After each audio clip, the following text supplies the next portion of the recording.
Story 1. I figured I have to be in the top 1% of deaf guitar players worldwide. I heard completely fine for about 25 years and spent 19 years of that practicing guitar playing. I've been legally deaf for 3 years now and still can play well due to muscle memory. I kind of want to start a band called Deaf Metal or something. Story 2. Got my wisdom teeth pulled. One side grew back over a year from a fragment left. The dentist published an article about it and was so happy. I was not, with another oral surgery. Story 3. I have small intestinal cancer. The type is the same as colon cancer, but where it's located is less than 1% of worldwide diagnoses per year. I've signed papers for 11 different oncologists to access my records to see what works, what doesn't, etc., because they just don't get enough examples of it. It's kind of hit or miss on procedures to work with, which treatments first, which type of chemotherapy, etc. I've also said that if it ever reaches a point where I'm terminal and common treatments just won't work anymore, I'm willing to go all guinea pig. Depending on exactly where it is, because of the veins coming off of your mesenteric artery to feed the small intestine, it usually is inoperable, so you are strictly on chemotherapy and radiation. If the heavy levels don't do it, then you get to go on low-dose chemotherapy daily for however long it works. Then it eventually doesn't. Currently, according to my last positron emission tomography scan, the tumors have disappeared. They won't say remission, just that it seems to be dormant right now. I'll take it. Story 4. I am a pilot. In the United States, about 0.01% of the population has a pilot's license. I am also an amputee, which in the United States is about 1% of the population. I'm not sure what percentage of the population are amputee pilots, but it's got to be pretty small. Story 5. Alpha-gal allergy. I was bitten by a Lone Star tick, and now I'm allergic to any kind of mammal meat. Most cases last between 6 to 8 months. Mine appears to be permanent after a decade. I can't even eat something that's been prepared or cooked on the same surface as beef or pork in restaurants. Waitstaff isn't too fond of me. Story 6. I had an ear infection travel up what would have been an otherwise asymptomatic formation of my skull called arachnoid granulation until it finally reached my cranial cavity. It took a literal team of the best doctors, including an ear, nose, and throat surgeon, a neurologist, and multiple neuroradiologists from Northwestern University Hospital and the University of Pennsylvania to first diagnose me and then treat me. I was absurdly lucky to have a friend of the family who is a doctor who was able to call in a favor to get the entire neuroradiology team at the University of Pennsylvania studying my numerous CT and MRI scans. The head of neuroradiology at the University of Pennsylvania told him I have the most unique-looking skull he's ever seen. Talk about damning with faint praise. When they finally had a diagnosis, my ENT pulled my skull CT scan up and said, "Do you see that white spot? That's fluid. That's infection, it shouldn't be there. You're very lucky you haven't contracted meningitis. This had been happening for 10 years, undiagnosed. And do you see this black space here? That's air. That should absolutely not be there. Do you ever fly?" I responded, "Yes, all the time for work, for concerts, regularly, once a month or more." "Well, you absolutely can't fly until this is fixed. Every time you've flown in the last 10 years and the cabin pressurized, that air could have expanded and shifted your brain off of midline and you'd have been dead immediately without knowing anything." They removed an L-shaped infected portion of my skull, about 2 by 6 inches, and replaced it with a titanium mesh plate after sewing the tear in my ear canal shut. It resolved the problem, and I haven't had any issues since. I can now fly. The symptoms were fullness, pressure, and the feeling of fluid in my ears. It lasted years, and several ENT specialists misdiagnosed me. Finally, I asked one to put in a tube, and it drained continuously for a month. The ENT I was going to, not the one who diagnosed me, thought it was a cerebrospinal fluid leak and ordered me to have emergency surgery for a cerebrospinal fluid leak that didn't exist. He had taken a sample of fluid for testing, but demanded I have what amounted to exploratory brain surgery for a condition that didn't exist. I was sitting on an operating bed as they were about to place preoperative antibiotics when I got a call from the aforementioned doctor friend of the family who said, "They don't know what they are talking about. Leave now." I got so many looks from the team of surgeons that had been assembled to cut my brain open to fix a problem that didn't exist. 2 days later, I got a phone call from my ENT saying, The results of the fluid sample came back. It wasn't cerebrospinal fluid. No hepatology. No explanation. No nothing. Story 7. My daughter was the first in Canada to have her cord blood harvested for stem cells. They were to be used for a bone marrow transplant for her brother. As a side note, my son was diagnosed with what was then called juvenile chronic myelogenous leukemia, a child leukemia occurring in about 0.001% of all childhood leukemias. The survival rate, I believe, is in the 1 percentile range. Story 8. I can spin on my backside really fast, probably around 20 full rotations in one go. I start standing up, then I put my left hand on the ground and throw my right leg towards my left. Finally, I retract my legs and put my hands on my knees, and I go spinning like a Beyblade. I've been doing this since I was 3 or 4. Story 9. I was just over 11 pounds at birth and got stuck mid-breech. My head was out, but my shoulders wouldn't push through. The doctors decided that cutting me out would take too long at this point and could kill us both, so they pulled me out. In doing so, they tore all the wiring, as it were, down the left side of my neck, unbeknownst to them. What happened was stunted growth of my left arm at an angle pointing almost behind me. They had to operate on my shoulder socket, and my hand had assumed a T-Rex angle, so they broke my wrist and turned it to force it to grow normally. I was in an almost 3/4 torso cast for months as a small kid. Today, in my mid-30s, I can't fully outstretch my left arm, maybe a 2/3 stretch at best. I can't lift it higher than my mid-chest. My wrist is pretty loose, so my hand wants to naturally flop forward a lot. I can still move around mostly, but I can't push with my left arm all that much, struggle lifting heavy things, and can't push away to the side of me. While I can't drive manual cars, I can drive automatic ones. My arm is also thinner than my right. Due to the muscle development, I had a twitch in my thumb, almost like a clock, for about 4 years that suddenly stopped. I also have to use my right hand to get my left into the position I want it to be in because the nerves aren't there to send the signal to move it in certain directions.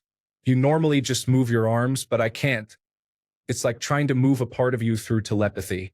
Physical therapy was the only answer, but it barely changed anything after about 6 months, and I stopped in my early teens because it didn't seem to make a difference. It's affected me mentally, I'd say, even though I'm overall pretty happy. It doesn't affect my work. I can still type, but I get aches on my left shoulder blade and shoulder. I can't do push-ups or pull-ups, so I don't go to the gym or do sports, as it's an obvious disadvantage. I'm overweight but not massive. I naturally got bullied at school a lot.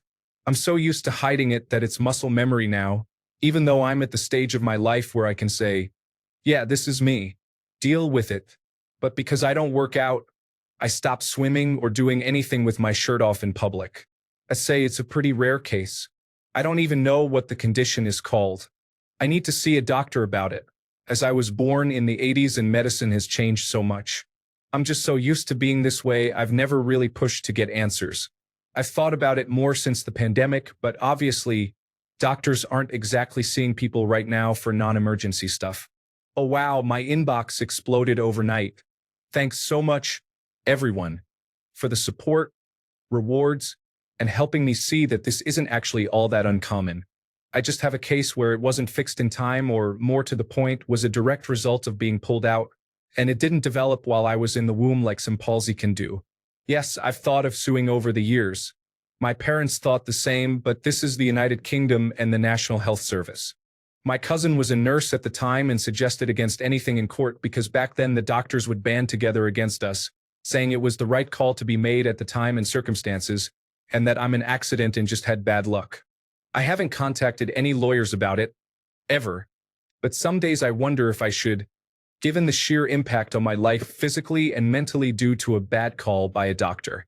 I also acknowledge that some of you have pointed out in direct messages and responses that people have lost limbs and still go to the gym and are in great shape. What's my excuse? I've been making excuses and hiding my arm as best I can, and 99% of the time it goes unrecognized as I still have everyday control over it, and it at least looks somewhat normal if maybe half or 3/4 the size and width of my right arm. A lot of keeping my hand in my pockets. When you've spent 34 years hiding something and having it control you so much, it's hard to mentally just say, forget it, and go to the gym and not care what anyone thinks. People see things differently. If you lost a limb, people will be proud of you for going to the gym and understand. When you have a limb that isn't normal but looks almost normal, you get ridiculed, bullied as a kid and teenager, and even adults will stare and judge you. You don't forget that stuff, and it messes with your head, and it's just easier to not show it by going to the gym. I don't know. Maybe that's not the case, and everyone in a gym is like, yeah, man, get it. If they saw me trying. But I can barely do curls normally, and struggle with any bar lifting as my wrist doesn't rotate as much as my right, so maintaining a grip can be a bit awkward, which confuses people because my hand looks normal. I can't do bench presses, can't do pull-ups, can't do push-ups. The strength isn't there, nor are the nerves to actually push my arm away from me. You know when you lift so much you literally can't move your arm? Imagine that, but it happens after a certain point of movement. I can move my arm to a certain position, but past that, it's literally impossible as the muscle development and nerves to send the signal are literally not there. When it's not obvious, you either have to tell people straight up or make an excuse. Everything from being scanned at an airport. Long sleeve clothing is slightly too long on my left arm but normal length on my right, to being asked to grab something off the top shelf as I'm 6'3", so I have to reach up and grab the thing with my right arm, lower it with my shoulder, and then grab it with my left as it comes down. It looks like I'm going to drop it. People don't understand. Getting scanned in a T-shape. Sir, as I asked, can you put your left arm out, please? I can't. Oh, why not? Sigh, and it makes me emotional on the spot.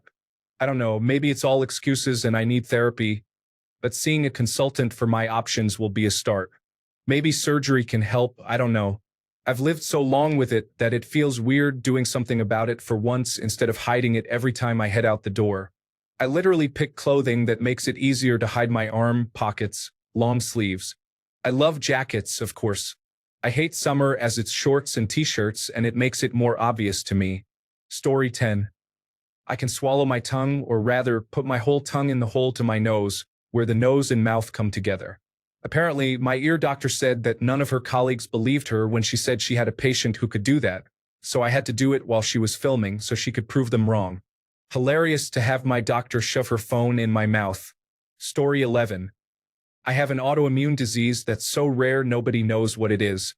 Genetic testing is currently underway to see if I have a recently discovered genetic defect that about 10 people have been diagnosed with. I appreciate all the people attempting to give me a diagnosis in the comments, but I think 6 years and more specialists than I can count on one hand might know a little more about what's going on than some strangers on the internet. I've got some links to some information on what I'm currently waiting to find out if I have.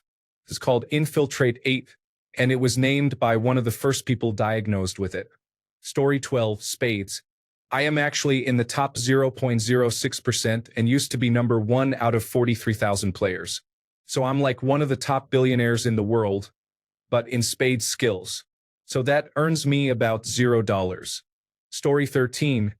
I think it's like 0.1 to 0.5% of women or something, but I have a double uterus, medically called a Didelphi's uterus. A septum separates my uterus, which kind of made them form into 2 separate ones, and the septum continues down into the vagina, so I also have a left and right side. Not fun to deal with, but I'm too scared to get the surgery for it. Story 14. If you have a 7-inch, 18 centimeters penis, you are in the top 1% of men worldwide. Keep that in mind when everyone you know, and on the internet somehow has an 8-inch or longer penis. I recommend everybody take a look at the website I got this info from, specifically the section titled Measurement, so that you can get an accurate reading. If you think this number sounds way too short, it's probably because you're measuring wrong. Everyone is in the 1% when you measure from your perineum. Story 15. 2 eye colors, blue and brown. This is what my eye looks like. It's sectoral heterochromia.